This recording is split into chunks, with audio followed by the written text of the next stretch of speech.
Goeiemôre gemeente en baie welkom by vanoggend se virtuele erediens. Waar jy ook al vandag is, wie jy ook al vandag is, baie welkom en ek is regtig bly dat ons hierdie geleentheid saam kan vier. Vanoggend vier ons ook saam die nagmaal, so jy kan vir jouself brood en wyn gereed kry of wat jy ook al in die huis het. Aan die begin van hierdie erediens wil ek ook 'n paar kennisgewings deurgee.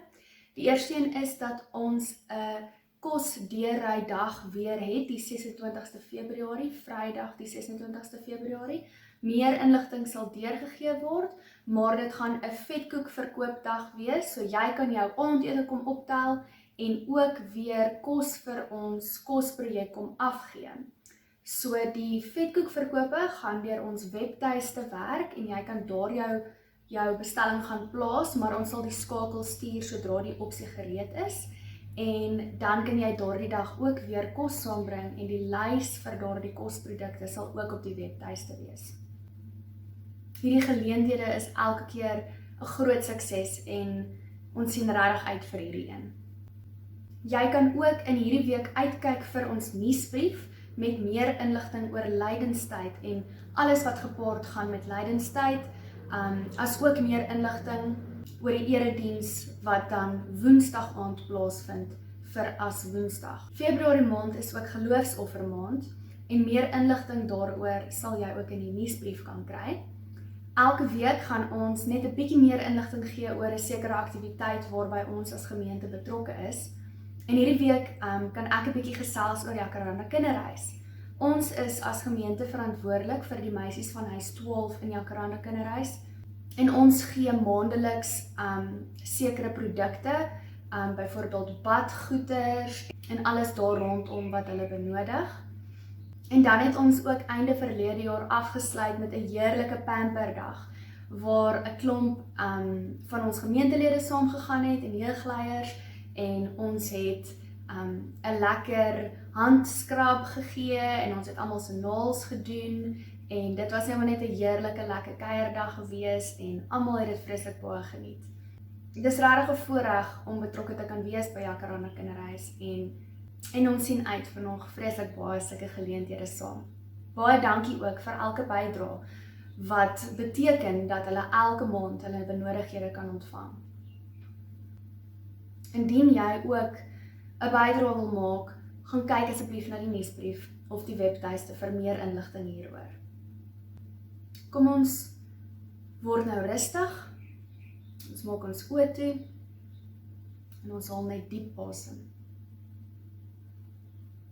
Asem in en asem uit. Word net bewus van hoekom jy hier is vandag en wat jy ook in hierdie erediens net vir God wil gee.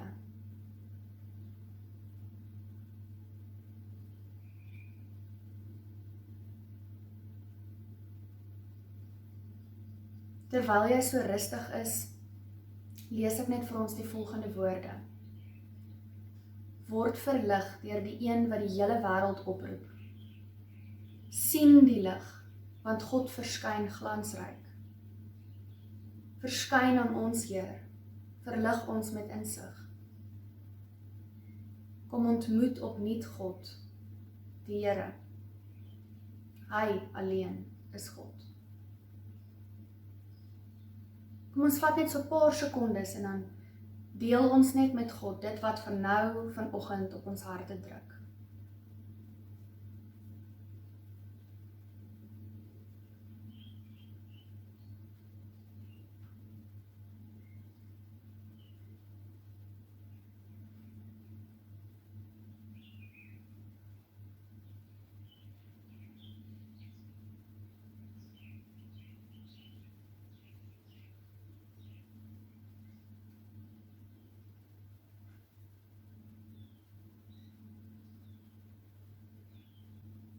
Gemeente, ek groet julle dan ook vanoggend met hierdie woorde. Genade en vrede vir julle van God ons Vader en die Here Jesus Christus deur die werking van die Heilige Gees.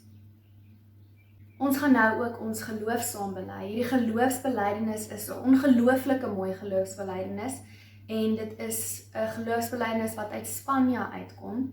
Ek gaan dit vir ons saam lees en jy kan die woorde volg op die skerm. Ons glo in God die Almagtige, Skepper van die hemel en aarde, Skepper van alle nasies en kerke, Skepper van alle tale en rasse. Ons glo in Jesus Christus, sy Seun, ons Heer. God wat vlees geword het as 'n mens vir die mensdom. God wat vlees geword het in tyd vir alle tye. God wat vlees geword het in een kultuur vir alle kulture. God wat vlees geword het in liefde en genade vir heel die skepping. Ons glo in die Heilige Gees, deur wie God in Jesus Christus sy teenwoordigheid bekend maak, in ons mense en in ons kulture, deur wie God, die Skepper van alles wat bestaan, aan ons die krag gee om nuwe skepsels te word, wie sy oneindige gawes ons een liggaam maak, die liggaam van Christus. Ons glo in die kerk, wat universeel is, omdat dit die teken van God se heerskappy is, wie sy getrouheid in al sy skakerings getoon word, waar al die kleure saam net een landskap teken, en alle tonge dieselfde lof besing. Ons glo in die heerskappy van God, die dag van die groot fiesta, wanneer al die kleure van die skepping 'n harmonieuse reënboog sal vorm, wanneer alle mense sal deelneem aan 'n vreugdevolle feesmaal, wanneer alle tonge van die heelal dieselfde lied sal sing. En omdat ons glo, verbind ons om te glo namens hulle wat nog nie glo nie, om lief te hê vir hulle wat nie lief het nie, om te droom vir hulle wat nie droom nie, tot die dag wanneer die hoop 'n werklikheid word. Amen. Jy is nou baie welkom om saam hierdie lied te sing of net na die woorde te luister.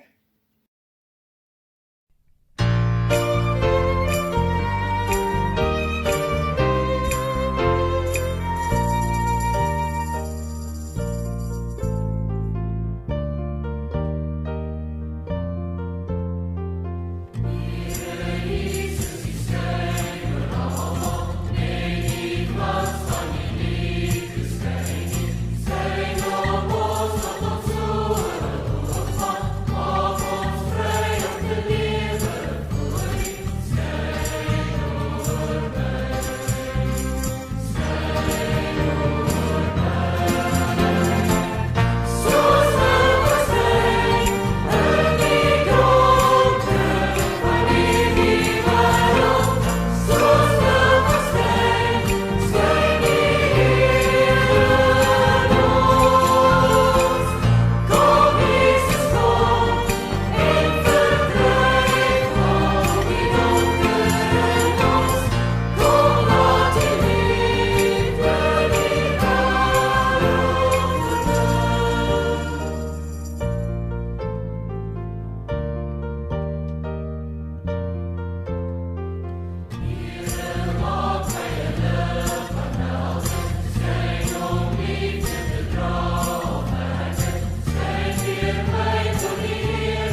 Here, wanneer ons nou uit U woord uit gaan lees, dan vra ons dat U dit sal seën.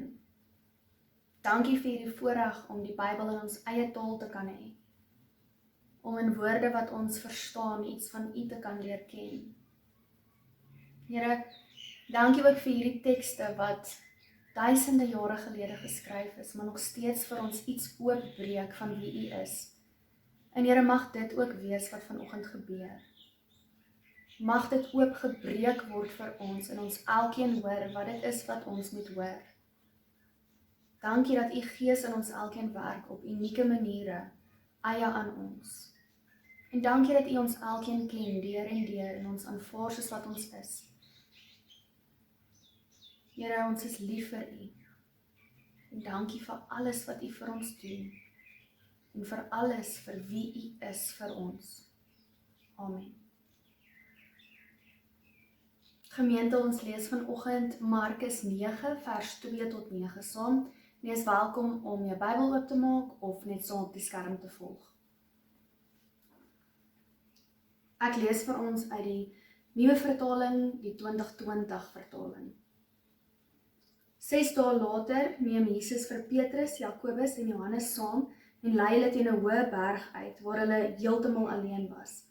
Hy het toe voor hulle van gedaante verander. Sy klere het blink geword, spierwit, so wit soos niemand op aarde iets kan blyk nie. Toe het Elia saam met Moses aan hulle verskyn en hulle was besig om met Jesus te praat. Petrus reageer toe en sê vir Jesus, Rabbi, dit is goed dat ons hier is. Laat ons 3 hutte bou, een vir U, een vir Moses en een vir Elia. Hy het immers nie geweet wat hy moet sê nie, want hulle was totaal verskrik. Daar kom toe 'n wolk wat 'n skaduwee oor hulle gooi. Uit die wolk kom daar 'n stem. Dit is my seun, my geliefde. Luister na hom. Toe hulle rondkyk, sien hulle skielik niemand behalwe Jesus by hulle nie. Terwyl hulle die berg afgaan, het Jesus hulle beveel om niemand te vertel wat hulle gesien het, voordat die Seun van die mens uit die dood opgestaan het nie. Ons lees net tot daar vandag. Vandag in die kerklike jaar is Transfigurasie Sondag. Nou dit is 'n groot woord om net te sê dat vandag vier ons iets van God se menslikheid en God se goddelikheid. En dis nou Jesus wat aarde toe gekom het in menslike vorm, maar steeds God is. Die gebeure hier op die berg is nie iets wat ons uit hoef te klaar nie. Dis nie iets wat ons nou vandag gaan probeer verstaan nie. Maar dis eerder iets wat ons innooi in die misterie in. Die een persoon gebruik die beeld van 'n kerslig en 'n mot. Dat jy half ingenooi word en nader getrek word na hierdie kerslig toe en dit net waardeer vir dit wat dit is. Want sien wat hier gebeur is groot en misterieus en onverwags en onverklaarbaar, maar dit is iets wat ons kan waardeer. Nou, beide Moses en Elia het soortgelyke misterieuse ervarings met God gehad. Moses lees ons daar in Exodus, wanneer hy in die tent van ontmoeting is, vra hy vir God om God te sien, en dan op die einde sê God, maar dit is nie moontlik nie, en dan sien Moses die agterkant van God, soos wat God verby beweeg. En Elia het dan ook hierdie ontmoeting met God, wanneer hy 'n altaar bou, dit vol water gooi, en die vuur dit dan aan die brand steek. Dit is nou daar in Konings die verhaal saam met die Baal-profeet. Nou, wat interessant is dat al hierdie voorbeelde en selfs vandag se teks gaan baie oor die sigsintuig, dit wat jy kan sien, dit wat blink word voor jou oë dan nou in vandag se teks. Maar tog is die opdrag om te luister, want die disippels het nie verstaan wat Jesus 6 dae voor die tyd al vir hulle gesê het nie. Wat hulle geluister het, kon hulle nie verstaan nie. 6 dae gelede het Jesus reeds sy lyding aangekondig, die lyding wat gaan kom. Die teks vertel dan vir ons dat hier hierdie stem kom, en die stem praat nie met Jesus nie, maar die stem praat met die disippels, en sê, dit is my seun, my geliefde, luister na hom. En hierdie teks is eintlik vreemd vir die Markus Evangelie, want die Markus Evangelie vertel elke keer net so bietjie van wie Jesus is. Die bekendmaking van wie Jesus werklik is, gebeur nie so eensklaps nie, maar hierso maak Jesus homself bekend. Hy sê, hier is ek. Ek is mens en ek is God. Dis soos 'n lughuis by 'n baai by die see. Dis 'n duidelike rigtinggewer. Dis duidelik sigbaar wie Jesus hier is. God gebruik die woord geliefde om na Jesus te verwys. En hoe mooi is dit, so 'n sagte, diep term van liefde en aanvaarding en vreugde en vrede. God sê, hierdie is my geliefde en julle is nou in sy teenwoordigheid. Luister na hom. Daar is hierdie sagte heiligheid teenwoordig. God self is op aarde. God self is sigbaar. Ons sien iets van God se hart met hierdie woorde. 'n Hart van liefde wat geleef word. Ons sien eintlik iets van wie God is raak in hierdie woordjie geliefde. Nou alles wat ons hier hoor en alles wat ons hier sien, maak dit vir ons duidelik dat hierdie 'n heilige gebeurtenis is. Nou baie mense praat van bergtop ervarings en ander mense beskryf dit as thin places. Daardie plekke in jou lewe waar jou alledaagse lewe en God se koninkryk so raak aan mekaar. Wanneer jy eintlik oorweldig word met jou ervaring of belewenis van God se teenwoordigheid. En hier staan hierdie 3 disippels saam met Jesus op hierdie berg met 2 van die grootste profete van alle tye. En elkeen van hulle het ook al iets van God se intimiteit beleef. Moses dan met die rugkant van God wat hy gesien het, en Elia dan ook met die windstilte, waar hy God gehoor het en ontmoet het in die windstilte. Nou al het Moses en Elia hierdie ervarings gehad, het hulle steeds deel gebly van hulle gemeenskappe.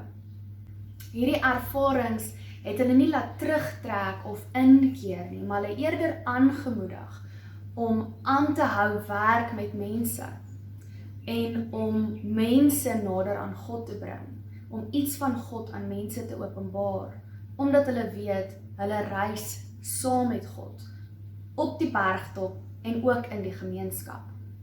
Soms voel dit dalk asof ons eerder 'n ruk langer op hierdie bergtop sal wil bly, 'n ruk langer net hierdie heiligheid sal wil beleef, veilig wil wees, hierdie aanvaarding wil voel en iets van God se grootheid wil sien.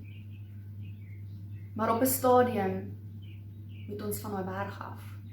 En daar is 'n verhaal wat ek nou in hierdie week gelees het, wat my nogal hiermee gehelp het. Hierdie verhaal help my om iets te verstaan van die spanning tussen die heerlikheid van God en die lyding en swaar kry in die alledaagse lewe. Tussen die verheerliking en die bekendmaking van wie God is en die harde realiteit van ons alledaagse lewe. Nou, die verhaal gaan so. Hierdie persoon vertel dat in sy woonarea word daar elke dag koerante afgelewer en partykeer dan gebeur dit nou dat hy so uitkyk elke oggend as hy sy koffie drink en dan sien hy maar by daai een huis byvoorbeeld nou gaan haal die persoon nie sy koerant nie. En die volgende dag gebeur dit weer en die volgende dag gebeur dit weer en dan sê hy maar, dan dink hy nou dalk is die persoon met verlof of dalk het die persoon net vergeet want is 'n paar besige dae. En dan na 'n ruk kan gee hy 'n derde opsie, dan sê hy maar dalk wil die persoon dit net nie lees nie. Dalk wil die persoon net nie weer 'n keer, nog 'n keer gekonfronteer word met geweld en lyding en swaar kry en onregverdigheid en korrupsie nie. Dalk wil die persoon net 'n breek hê.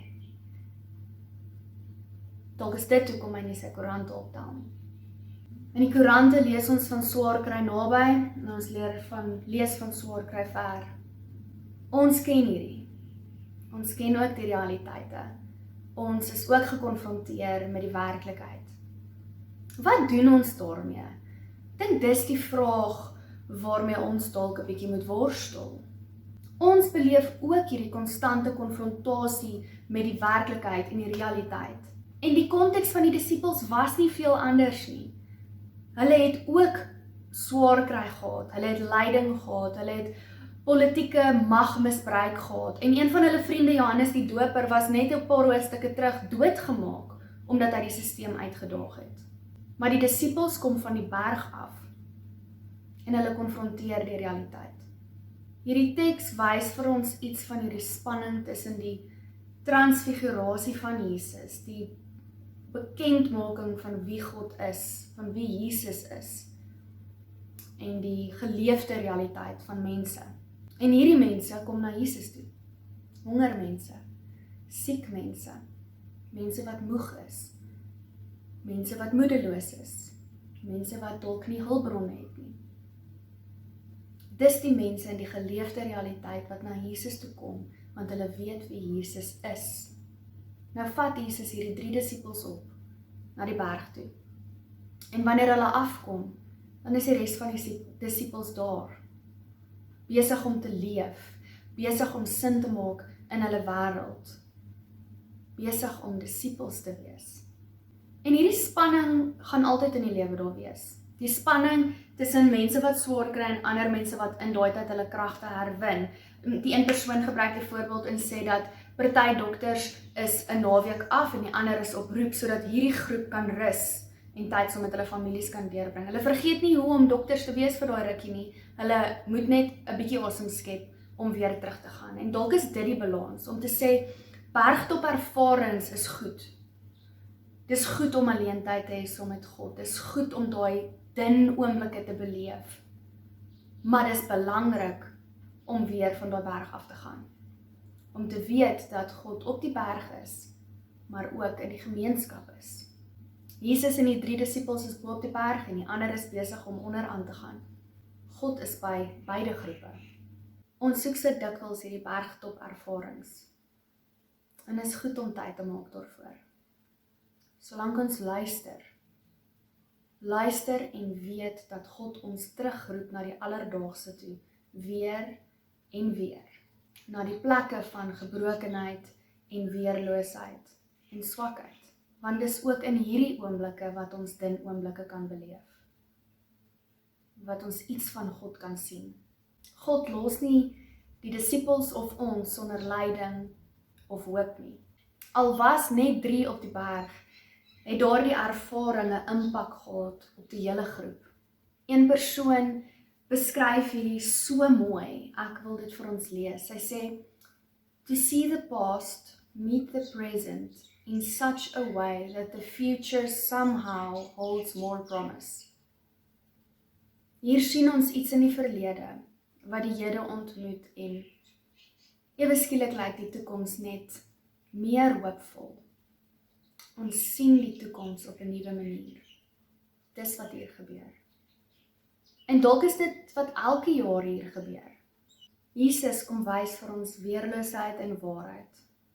En Jesus kom wys vir ons dat God op die onverwagse plekke is, soos die kruis, by die siekes, by die wat swaar kry, om ons vas te hou en te help en hoop te gee. Wanneer ons in hierdie volgende paar dae gereed maak vir lydenstyd, kom ons onthou hierdie teks. Kom ons onthou Jesus se goddelikheid en Jesus se menslikheid. Jesus wat ons wys hoe om op hierdie aarde te leef. Dieselfde Jesus wat saam met ons op die bergtop is. Wat saam met ons in die gemeenskap is. Mag hierdie volgende paar dae van gereed maak ook vir elkeen kosbaar wees. Ons onthou die heerlikheid van Jesus, die goddelikheid van Jesus, maar ook die lyding wat nou amper gaan begin. Amen. Gemeente, ons het dan vanoggend die groot voorreg om saam die nagmaal te gebruik. En jy kan net daar waar jy jou tafel vir jou gereed gemaak het, nou gaan sit. En dan herinner ons onsself vanoggend dat die nagmaal ook 'n vreugdefees is. Die nagmaal is 'n vreugdefees. Ons vier vandag wie God is, wat Jesus vir ons kom doen het. Ons onthou die bloed aan die kruis. Ons onthou sy liggaam wat vir ons gebreek is. Maar ons kan dit vier met vreugde, omdat ons weet, hierdie Jesus is God se geliefde seun. Hierdie Jesus is ons geliefde God. Hierdie Jesus is die een wat ons verlos. Hierdie Jesus sterf aan die kruis, maar hierdie Jesus staan ook weer op. Gemeente, die brood wat ons breek is die teken wat ons herinner aan ons gemeenskap met Jesus Christus. Neem dit, eet dit, dink daaraan en glo, dat Jesus se liggaam vir ons gebreek is tot volkome versoening van al ons sondes.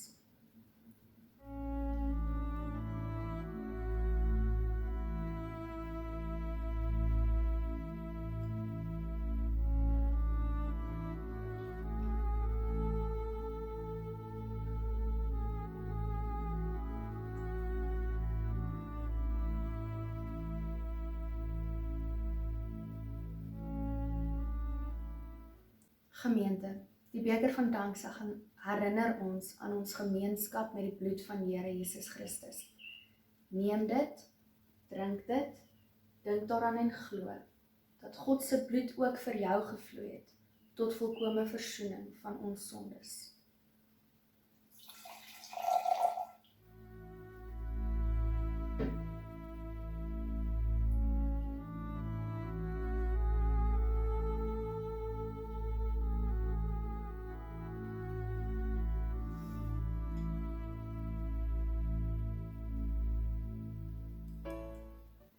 Kom ons bid saam. Here God, wanneer ons die brood proe en die wyn proe, dan wil ons dankie sê dat U hierdie tasbare tekens gebruik het om ons te herinner aan wie U is.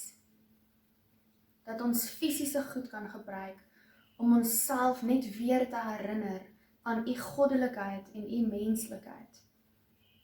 Here, dankie vir dit wat U vir ons gedoen het en steeds doen. Dankie dat U ons verlos en ons vrymaak. Here, ons vra ook dat U ons oë sal oopmaak om te sien wat dit is wat U wil hê ons moet sien. Maar maak ons ook gewillig om te luister en te hoor wat ons moet doen en hoe ons herstel kan bring. Here, ons vra ook dat ons sal onthou hoe om ander mense in hulle weerloosheid te gaan ontmoet. Dat ons saam kan stap, soos wat U saam met ons stap. Here, ons aanbid U as God. God van alle heerlikheid. God wat ons kan ken deur en deur, omdat U ook mens geword het. En God wat steeds by ons is. Amen. Gemeente, wanneer ons hierdie slotlied sing, dan onthou ons ook dat lydenstyd in perspektief gesit kan word.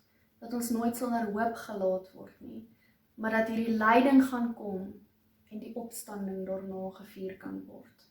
Kom ons sing hierdie laaste lied saam.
want to see you. I want to see you.